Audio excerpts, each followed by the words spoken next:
예, 반갑습니다. 통일부 장관입니다. 통일부에서는 여러분을 통일 미래 세대라고 부릅니다. 반갑습니다. 오늘 토크쇼에서 진행을 맡아주실 분입니다. 평화, 경제, 그리고 통일에 대해서 2030 세대들의 생각을 전해줄 시사 유튜버 G픽처스 국범근 씨를 소개합니다. 네, 안녕하세요. 시사 유튜버 국범근입니다. 아무튼 오늘 또 좋은 시간, 좋은 얘기 많이 나눴으면 좋겠습니다. 이 평화 경제 그리고 그 두 개가 합쳐진 평화 경제, 이 말들이 전부 다 조금 어렵게 느껴지기도 하고, 또 어려운 것도 어려운 건데 우리 그 젊은 세대들 입장에서는 이게 과연 우리랑 도대체 무슨 상관이 있는가, 이런 생각이 드는 것도 좀 솔직한 마음일 것 같아요. 그래서 오늘 이렇게 장관님과 이야기 나누면서 저도 그렇고 오늘 함께 해주신 여러분이 평화 경제에 대해서 더 많이 알아가고 더 좋은 생각, 아이디어 많이 얻어가는 그런 의미 있는 시간이 됐으면 좋겠습니다. 자, 오늘 그래서 토크쇼에 앞서서 가볍게 또 퀴즈를 하나 풀어보는 시간을 가져볼 텐데요. 북한에서 혹시 네티즌을 뭐라고 표현하는지 아시나요? 제가 주관식으로 하면 절대 못 맞출 것 같아서 객관식으로 준비해왔습니다. 자, 1번 망시민, 그리고 2번 연결인민, 그 다음 3번은 네티즌, 그리고 4번은 기능인력. 자, 뭘까요, 여러분? 이 정답을 장관님께서 한번 말씀을 해주시죠. 네. 정답은 3번 네티즌입니다. 그냥 네티즌을 네티즌이라고 하나요, 북한에서? 예, 제가 알기로는 이게 뭐 컴퓨터, 이게 말이라는 것은 뭐 이게 생활의 변화에 따라서 언어라는 것도 새로 생기기도 하고 뭐 사용하는 방식도 다르잖아요. 그러니까 아마 이 컴퓨터나 뭐 인터넷에 관련된 그 단어들은 처음에는 아마 북한에서도 번역해서 좀 어색한 이 조선말로 했는데, 최근에는 뭐 영어식 그 용어들을 그대로 사용하는 것으로 알고 있습니다. 그 북한 TV 보면은 그 한복 입고 나온 그 아나운서 분이 막 이렇게 막 조선민주주의인민공화국 막 이러면서 말씀하시잖아요. 그러다 갑자기 조선민주주의인민공화국의 네티즌들은 막 이러면은 되게 어색할 것 같거든요. 예. 예전에 한번 북한 사람들을 데리고 제 3국에 있는 공장을 한번 견학시켰던 경험이 있는데요. 그때 어떤 일이 있었냐면은 그 공장의 관계자들이 그 공장에 대해서 막 설명을 하는데 북한 사람들 알아듣지 못했어요. 그래서 제가 통역을 해준 적이 있습니다. 그리고 우리 그 탈북민들이 하나원에 이제 처음에 왔을 때 가장 그 관심을 많이 갖고 아주 흥미를 가장 많이 갖는 과목 중에 하나가 외래어 교육입니다. 그거는 우리도 알고 보면은 외래어를 굉장히 많이 사용해요. 그러니까 북한에서는 또 그런 거를 잘 이해를 하지 못하는데, 그럼에도 불구하고 그렇다 하더라도 의사소통이 가능합니다. 뭐 같은 말을 쓰고 있긴 하지만 또 떨어진 세월이 너무 오래되다 보니까 그렇죠. 이제 언어도 달라진 점도 너무 많고, 또 그러다 보니까 저희가 이제 좀 북한 말에 대해서 좀 오해하고 있는 것들도 좀 많이 있을 것 같아요. 예를 들어 네티즌을 그대로 네티즌이라고 할 거라고는 상상을 못했던 것처럼, 혹시 그러면 그거 말고도 북한에서 그냥 외래어 그대로 사용하는 다른 사례도 좀 있을까요? 예, 뭐 여러 분야들이 있을 텐데요. 뭐 여러분 이제 알다시피 뭐 음식이라든가 뭐 이따 여러 가지들이 지금은 또 평양의 일상의 삶도 또 많이 달라졌고, 뭐 그러다 보니까 음식 종류에 대한 명칭 이런 것들도 뭐 그대로 부르는 경우들도 조금씩 늘어가는 것 같습니다. 역시 이게 알면 알수록 신기하고 또 알면 알수록 더 많이 알아야겠다, 그런 생각이 듭니다. 네, 아무튼 이렇게 가벼운 퀴즈를 풀어봤고요. 이제 본격적으로 통일부 장관님과의 토크쇼를 가져보도록 하겠습니다. 경제 관련 학과에 다니고 있고 학과에서 공부하고 있는 만큼 경제에 대해 관심이 많은데요. 요즘 뉴스에서 종종 평화 경제라는 말이 들리고는 하는데 뭘 의미하는지는 잘 모르겠어서 평화 경제가 뭘 뜻하는지 저에게 명확하게 알려주셨으면 좋겠습니다. 예, 평화 경제를 한마디로 얘기하면은 평화는 땅이고 경제는 꽃이다 이렇게 표현할 수 있을 것 같습니다. 이게 평화가 없이 경제라는 꽃을 피우기는 어려울 것 같아요. 그것은 마치 허공에 우리가 꽃을 피울 수는 없잖아요. 그런 것이고 또 꽃이 피면은 그 꽃잎이 떨어져서 또 땅이 훨씬 더 비옥하게 하는, 다시 얘기하면은 평화를 통해서 경제를 번영시키고 그 경제가 번영되는 과정에서 평화가 더욱더 굳어지고 제도화되고 지속 가능해지는 것, 이것을 평화 경제라고 할 수 있을 것 같습니다. 네, 그러니까 이제 평화를 토대로 경제를 발전시켜야 된다라는 아이디어로 이렇게 압축을 할 수 있을 것 같은데요. 그런데 또 어떤 분들이 듣기에는 우리나라가 평화롭지가 않나 원래? 그러니까 생각을 해보면은 물론 이제 남북한 간의 이런 대치 상황이 오랫동안 지속이 되어 왔고 하긴 하지만 우리가 삶 속에서 정말로 평화롭지 않다고 느끼는 경우가 그렇게 많지 않다라고 이야기하시는 분들도 있고, 예컨대 다른 나라들에 비해서 비교적 또 치안도 좋고 뭐 그러니까 일상 속에서는 그냥 이 정도면 평화롭게 사는 거 아니냐, 여기서 더 평화롭게 해야 경제가 발전된다는 뜻인가, 이렇게 헷갈려 하시는 분들도 있는 것 같거든요. 예, 여기에 대해서. 예, 뭐 여러 가지로 설명할 수 있을 것 같은데요. 그 중에 하나가 이 코리아 디스카운트라는 말이 있습니다. 이게 세계적인 국가 신용 등급을 평가하는 기관들이 있어요. 그 국가 신용 등급을 평가하는 기관들이 평가하는 것이 국가 신인도라는 것인데, 그 국가 신용도를 평가를 할 때 그 요소 중에 하나가 뭐냐면은 이게 얼마만큼 이게 경제가 돌아가기 위해서는 얼마만큼 안정적인 환경이 있느냐 하는 겁니다. 그러니까 국가 신용 등급 평가하는 분들이 한국에 와서 그걸 평가를 할 때 뭐 기업이나 경제하시는 분만 만나는 것이 아니고 북한 전문가나 남북관계 전문가들을 만납니다. 그래서 북핵 문제가 더 악화가 될지 또 개선이 될지, 남북관계가 좀 더 악화가 될지 발전할지, 이런 부분들을 물어보고 만나서 물어보고 하는 것은 바로 국가 신용도의 중요한 구성 요소이기 때문이거든요. 근데 이게 예를 들어서 국가 신용도가 뭐 올라가고 떨어지고, 여러분들 이제 언론에서 아마 많이 봤을 겁니다. 그것이 올라가고 내려가고 하는 거에 따라서 뭐 여러 가지 영향을 미치죠.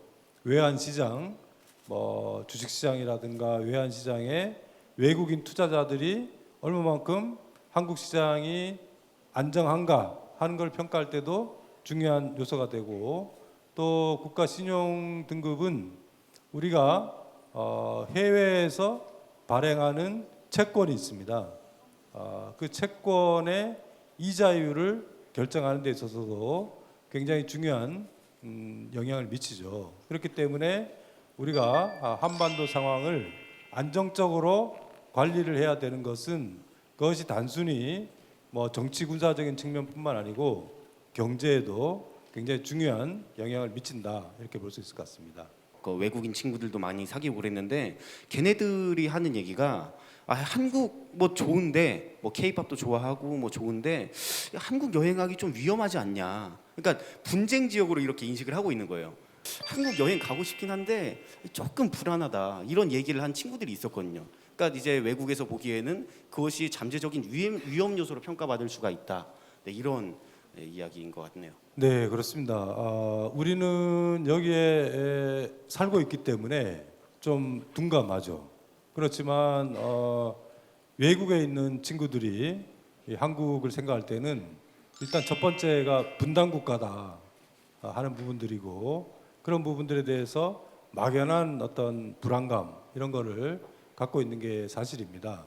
그러니까 또 말씀 듣다 보니까 외국인들은 아니 너네 어떻게 그러고 사냐, 북한이 미사일 쏘는데 아무렇지도 않게 그렇게 막 살아가고 이런 모습이 눈에 그려지기도 하고 그러네요. 어떤 새로운 기회가 될 수 있고 새로운 성장 동력이 될 수 있다는 차원에서도 평화 경제가 주목받고 있는 것 같은데 그 점에 대해서도 좀 설명을 해주신다면요. 우리가 인구 절벽, 그러니까 뭐 이게 생산 가능 인구가 이제 점점 줄어들고 그러다 보니까 이 성장률이 제가 여러분 나이 때는 한국 경제가 아마 7% 8% 정도 성장을 했을 겁니다.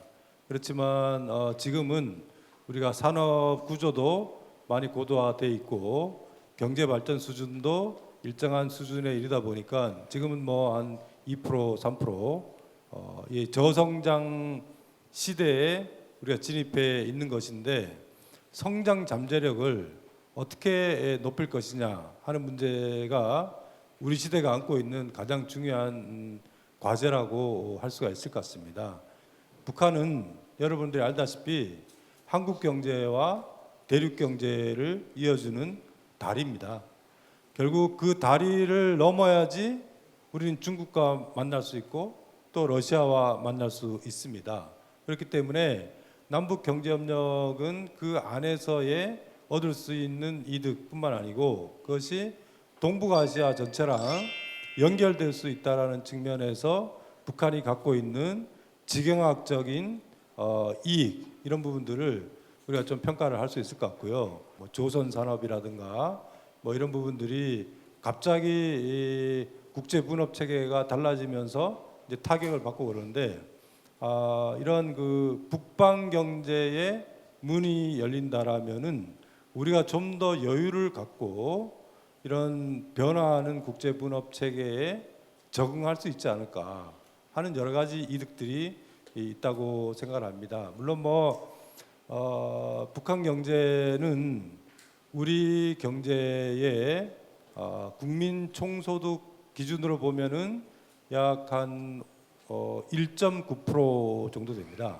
그러니까 그것이 플러스가 된다라면은 우리를 100으로 하고 북한을 1.9%라고 했을 때 단순히 그걸 합치면은 102가 되는 게 아니고 우리가 그거 말고도 많은 이득들을 얻을 수 있다라는 측면에서 훨씬 더 우리가 생각할 수 없는 이득들도 적지 않다고 생각합니다.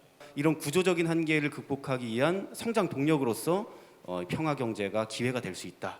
이런 이야기로 저는 이해를 하고 있습니다. 이 통일과 평화 경제가 다른 것인지, 다르다면 어떻게 다른 것인지 여기에 대해서도 좀 설명을 해주시면 감사하겠습니다. 우리 분단 1세대, 2세대 같은 분들은 통일이라는 것은 그냥 당이 분단이 됐기 때문에 통일이 돼야 된다 이렇게 생각을 하지만은 여러분들은 그게 아니고 이 통일이 나에게 어떤 이익을 가져다 줄 것인가, 그러니까 이게 통일이라는 것이 나의 삶에 도움을 줄 것인가, 도움을 주지 않을 것인가, 이런 부분들에 대해서 통일에 대한 생각이 좀 다르다고 생각을 하는데요. 통일과 평화경제의 관계에서 우리가 가장 쉽게 생각해 볼 수 있는 것은 통일 비용입니다. 우리가 통일 비용이라는 개념은 남북 간의 경제력 격차를 줄이기 위해서 투자하는 비용을 얘기합니다. 그 얘기는 무슨 얘기냐? 격차가 크면 클수록 통일 비용이 많이 들어요. 격차를 통일이 되기 전에 격차를 가능한 한 줄여나가는 노력을 해야 되는 것이죠. 통일이 되기 전에 서로에게 이득이 될 수 있는 서로의 장점을 어떻게 잘 결합해서 서로가 호혜적으로 윈윈 할 수 있는 그런 것을 어떻게 만들어낼 것인가, 그것이 통일에도 나한테 이득이 될 수 있겠다, 이런 것하고 연결되어 있지 않나라는 생각이 듭니다. 그러니까 이게 바로 굳이 통일로 직행을 하지 않더라도 먼저 경제 협력을 해보고 또 경제 협력을 넘어서 문화적인 차원에서도 뭐 민간 교류의 협력이라든지 이런 협력들을 많이 해서 서로 간의 이질감을 좀 없애고 그 의존도를 높이면 그것이 경제에도 도움이 되고 또 그 평화에도 기여가 된다. 예를 들어서 이런 겁니다. 예전에 개성공단을 운영을 할 때 많은 분들이 이게 북한에 공장을 만들면은 혹시 이 남쪽에 일자리가 줄어드는 게 아니냐 하는 질문을 던지는 사람들이 있는데 우리가 해보니까 정반대였어요. 북한 노동자들을 고용을 해서 이제 물건을 만드는데 거기에 사용되는 모든 원자재 남쪽에서 갖고 갑니다. 주문을 받고 또 생산한 물품들을 판매를 하고, 그러니까 영업을 하고 기획을 하고 하는 것은 다 남쪽에서 이루어지는 거거든요. 북한에서는 임금만 주는 거지만은 그 이득을 원자재나 모든 거를 영업과 기획 모든 걸 이쪽에서 한 거니까 여기에서 기업인들이 얻는 이득이라는 것은 임금과는 비교할 수가 없겠죠. 남북 경제 협력을 하게 되면은 아무래도 그런 경쟁력이 약화된 작은 기업들이 생존할 수 있는 것이니까요. 그것이 일자리 숫자로 보면은 또 굉장히 큽니다. 평화 경제를 먼저 하는 것이 우리가 가야 될 길이 아닌가라는 생각이 듭니다. 다음으로 또 시민의 인터뷰 영상을 만나보도록 하겠습니다. 안녕하세요. 저는 취업을 준비하고 있는 취준생입니다. 제가 평화경제라는 단어를 떠올렸을 때 우리나라와 북한이 경제적인 차이가 심하다 보니까 우리가 북한과 손을 잡는다면 경제적인 손해가 클 것 같거든요. 그리고 제가 취업을 하기에도 더 어려워질 것 같고요. 그래서 도대체 평화경제가 저희에게 어떤 경제적 효과가 있는지 궁금하고 청년들에게 긍정적인 효과가 어떻게 있을지 저는 궁금합니다. 경제 공동체를 건설하게 되면 우리가 일방적으로 북한을 도와주는 그런 상황이 되지 않냐. 그리고 또 그 경제를 개방하게 되면 북한의 그 많은 사람들이 오히려 우리 젊은이들의 일자리를 위협하지 않나. 이런 지적들도 있는 것 같아요. 여기에 대해서는 어떻게 생각하세요? 경제적 격차가 있기 때문에 또 산업협력이 가능한 겁니다. 개성공단 같은 경우가 대표적이겠죠. 결국 임금 수준의 차이 이런 부분들이 서로한테 이득을 줄 수 있는 부분들이 있고요. 그 다음에 남북한이 갖고 있는 장점들이 있습니다. 제가 예전에 2000년대 초반이죠. 삼성경제연구소를 다닌 적이 있습니다. 그때 삼성에서 이 휴대폰을 이제 처음 개발해서 휴대폰에 들어가는 게임을 북한한테 용역을 줘갖고 북한이 그 게임을 만든 적이 있습니다. 우리 삼성전자의 소프트웨어 개발하는 기술자들을 북한에 데리고 갔을 때 이분들이 가장 놀라는 것은 북한의 이 프로그램 개발자들이 수학을 잘하더라. 수학. 이게 알고리즘을 짜는 원리를 정확하게 이해하고 있더라. 그러니까 실제로 프로그램을 개발할 수 있는 이 영역이라는 것이 굉장히 넓어질 수가 있죠. 현재 북한 경제의 특성 때문에 북한이 갖고 있는 장점들, 우리가 원하는 장점들을 발휘할 수 있는 분야들도 적지 않다고 생각합니다. 새로운 직업의 영역이라는 것은 상상력과 관련되어 있는 것 같아요. 우리가 섬나라가 아니잖아요. 그런데 여러분들은 지금 외국을 간다 그러면은 비행기를 타거나 배를 타고 간다고 당연히 생각하지 않습니까? 그렇지만 우리가 섬나라가 아니잖아요. 외국을 간다 그랬을 때는 자전거를 타고 갈 수도 있고 오토바이를 타고 갈 수도 있고 자기 차를 몰고 갈 수도 있잖아요. 걸어서 갈 수도 있잖아요. 이런 그 북한이라는 다리를 건널 수 있다라고 했을 때는 그 상상력이라는 것이 저는 새로운 직업의 종류를 발굴해내는 데 있어서도 저는 중요한 역할이 있다고 생각합니다. 그러니까 일종의 그 기회의 땅이라고 인식을 하면 될 것 같네요. 일자리 문제가 저는 특히 이제 확 와닿는데요. 아마 여기 계신 많은 분들이 평화 경제가 정착된다고 가정을 했을 때 청년들에게 특히나 유망한 직종 이런 게 좀 있을까요? 유명한 직종이라는 것은 뭐 아주 다양할 것 같아요. 여러분들이 평화 경제에 대해서 잘 안 와닿는 것은 너무 먼 미래의 얘기가 아닐까. 그게 지금 현재의 여러분들하고 어떻게 연결되는지를 조금 안 와닿는다 이런 거잖아요. 지금 저희들이 일단은 적경 지역에서 평화 경제 부분을 우리가 좀 발굴을 해내고 있습니다. 외국 사람들이 한국을 방문했을 때 제일 가보고 싶은 곳이 DMZ입니다. 그러니까 분단의 현장을 내 눈으로 보고 싶다. 그거는 세계 어디든지 볼 수 없는 곳이니까요.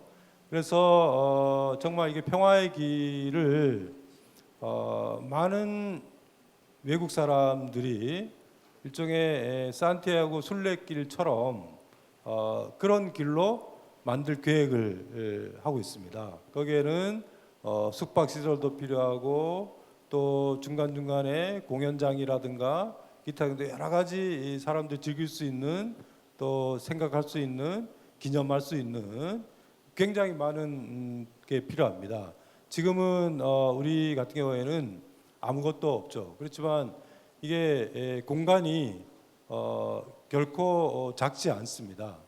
그렇게 본다라면은 평화 경제의 분야가 확장이 되면서 지금까지 한 번도 생각하지 못했던 그런 그 일자리도 만들어질 수 있지 않을까라는 생각이 많이 들고요. 기회의 영역이고 상상력의 영역인 북한과의 경제 협력이 강화가 된다면 우리가 정말 지금까지 상상하지도 못했던 정말 듣도 보도 못했던 기발한 그런 비즈니스 모델들이 많이 나올 수 있을 것 같다라는 기대를 해봅니다. 2030 청년들이 요즘 취업하는 것도 사실 되게 힘들고 그래서 이 평화 경제라는 게 좀 하루빨리 전 실현됐으면 좋겠습니다. 평화 경제라는 게 진짜로 실현 가능한 일인지에 대해서 시민의 인터뷰를 또 준비해봤거든요. 이 영상 한번 보고 가시겠습니다. 안녕하세요. 이제 10년차 직장인입니다. 올해 가장 큰 이슈는 제가 생각하기엔 북한이라고 생각을 하는데 북한과 평화 분위기였지만 최근에 또 미사일을 쐈어요. 이러한 점을 볼 때 과연 평화 경제가 현실 가능성이 있는 건지 의문이 좀 드는데 평화 경제 현실 가능성 그리고 우리 정부가 평화 경제를 위해서 어떠한 노력을 하고 있는지 좀 궁금합니다. 과연 이게 가능한 건가? 이 모든 것들이 우리의 요즘 말로 다 뇌피셜이 돼버리는 건 아닌가라는 걱정이 들거든요. 예, 많은 분들이 이게 북한이 미사일을 뻥뻥 쏘는데 그 평화 경제가 가능하냐, 현실하고 좀 안 맞는 게 아니냐 하는 질문을 많이 하십니다. 유럽에 유럽 석탄 철강 공동체라는 게 있습니다. 독일과 프랑스가 공동 관리를 하자, 공동 생산을 해서 이익을 공유를 하자. 그렇게 해서 1951년에 유럽 석탄 철강 공동체라는 게 만들어지는데요. 평화 경제라는 것이 이게 아주 평화로울 때 하는 게 아니고 유럽의 사례처럼 전쟁이 끝난 그 폐허 속에서 다시는 이런 전쟁을 하지 말자 이렇게 해서 시작을 한 것입니다. 그렇기 때문에 그런 차원에서 보면은 남북한이 이게 평화 경제의 필요성에 공감할 수 있다라면은 좀 더 안정적인 한반도의 상황을 관리할 수가 있을 것 같고요. 중요한 것은 북핵 문제의 해결이라든가 또 남북 관계의 발전이라든가 또 좀 불안정한 이 평화 체제를 제도화하는 문제라든가 이런 부분들은 결코 쉽게 이루어질 수 있다고 생각하지 않습니다. 이런 문제들은 한반도가 갖고 있는 이런 문제들은 산 하나를 넘는 게 아니고 산맥을 넘는 것이다. 실망하지 말고 인내심을 갖고 이 산맥이 언제 끝날지는 모르겠지만은 그것을 인내심을 갖고 통과를 하다 보면은 평온이 나오지 않을까라는 생각이 많이 듭니다. 한반도 문제라는 것은 실타래가 꼬여 있는데 실타리를 푸는 게 아니고 그냥 칼로 이렇게 한 번에 해서 하는 방법도 있지만은 한반도 문제는 그렇게 할 수가 없습니다. 평화로운 방법으로 풀어야지 우리가 그 산맥을 넘어갈 수 있다. 이런 생각이 듭니다. 그래서 통일부는 문제 해결을 최우선적으로 삼는다 이렇게 생각하면 될 것 같습니다. 말씀하신 것처럼 인내심을 가지고 진짜 근성을 가지고 꾸준히 노력해야 되는 문제라는 생각이 듭니다. 예, 그런 이제 의미에서 그렇다면 우리 정부는 정부 차원에서 이 평화 경제를 실현시키기 위해 어떠한 노력을 하고 있는지 말씀해 주신다면요.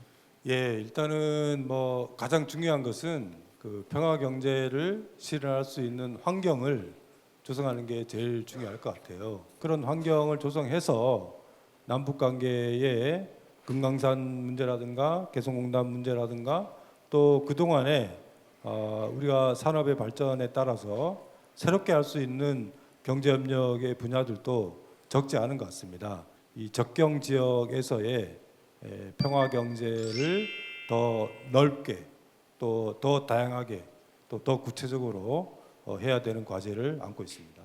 북미 대화가 풀려서 대북 제재가 해제가 되어야지만 이 모든 것들이 가능하지 않느냐는 그런 비관적인 시선도 있는데요. 네, 제재가 유지되는 상황에서도 할 수 있는 분야들이 있습니다. 뭐 인도적 분야겠죠. 특히 우리 같은 경우에는 이산가족 문제 같은 게 굉장히 중요합니다. 북한에 있는 가족을 만나고 싶다 이렇게 신청하신 분이 한 13만 3천 명 정도 됩니다. 네, 그 중에 지금 7만 8천 명이 돌아가셨어요. 이산가족 문제 해결, 뭐 화상 상봉을 하고 대면 상봉을 하고 또 그 동안에 만났던 분들이 또 상시적으로 만나고 그런 부분들은 좀 해결을 빨리 해야 될 것 같습니다. 인도적인 분야도 뭐 여러 가지 분야들이 있는데요. 예를 들어서 이런 겁니다. 말라리아 예방약을 북한에 줬을 때와 북한에 주지 않았을 때 경기도의 말라리아 환자의 숫자가 달라집니다. 토나무라든가 뭐 이런 것이 이 병충해 방제 이런 것들도 결국 북한에 하는 것이 우리 남쪽에도 영향이 많습니다. 북한의 결핵 상황이 개선되는 것이 사실 우리한테 미치는 영향이 있습니다.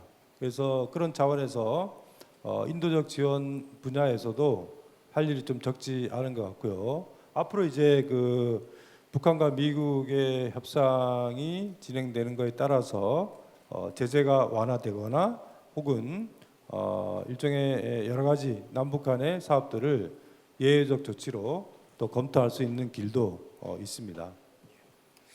정말 말씀 듣다 보면은 장관님께서 하셔야 될 일이 정말 많으시구나. 진짜 바쁘시겠다는 생각이 듭니다.